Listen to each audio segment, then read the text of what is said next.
মধ্যপ্রাচ্যে উত্তেজনা আরও তীব্র আকার ধারণ করেছে ইসরায়েল ইরান পাল্টাপাল্টি হামলার প্রেক্ষাপটে। ইরানের সাউথ পার্স গ্যাস ক্ষেত্রে ইসরায়েলের হামলাকে কেন্দ্র করে পুরো উপসাগরীয় অঞ্চলে জ্বালানি অবকাঠামো লক্ষ্য করে হামলা পাল্টা হামলার ঘটনা ঘটছে। বুধবার রাতে ইরানের সাউথ পার্স এবং আসালুয়েতে অবস্থিত তেল স্থাপনায় হামলা চালায় ইসরায়েল।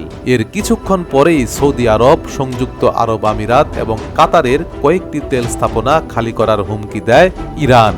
হুমকি অনুযায়ী সৌদি আরবের সামরেফ পরিশোধনাগার, জুবাইল পেট্রোকেমিক্যাল কমপ্লেক্স, সংযুক্ত আরব আমিরাতের আল হোসেন গ্যাস ক্ষেত্র এবং কাতারের মেসাইদ পেট্রোকেমিক্যাল কমপ্লেক্স, মেসাইদ হোল্ডিং কোম্পানি এবং রাস লাফান রিফাইনারিতে প্রতিশোধমূলক হামলা চালায় তেহরান। একই সঙ্গে ক্লাস্টার ক্ষেপণাস্ত্র দিয়ে ব্যাপক হামলা চালানো হয় ইসরায়েলেও।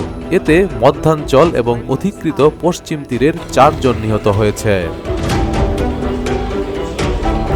কাতারে ইরানের ব্যালিস্টিক ক্ষেপণাস্ত্র হামলায় ক্ষয়ক্ষতি হয়েছে বলে জানিয়েছে দেশটির প্রতিরক্ষা মন্ত্রণালয়। এই ঘটনার পর ইরান সীমা লঙ্ঘন করেছে উল্লেখ করে সেখানে নিযুক্ত ইরানের নিরাপত্তা ও সামরিক অ্যাটাশেদের দেশ ছাড়ার নির্দেশ দিয়েছে কাতার।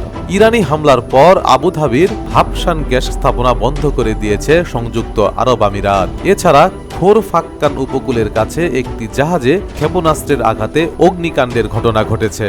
এর আগে ইসরায়েল ইরানের নৌঘাঁটি ও সাউথ পার্স গ্যাস ক্ষেত্রে হামলা চালালে ভয়াবহ পরিণতির হুঁশিয়ারি দিয়েছিলেন ইরানের প্রেসিডেন্ট মাসুদ পেজেশকিয়ান।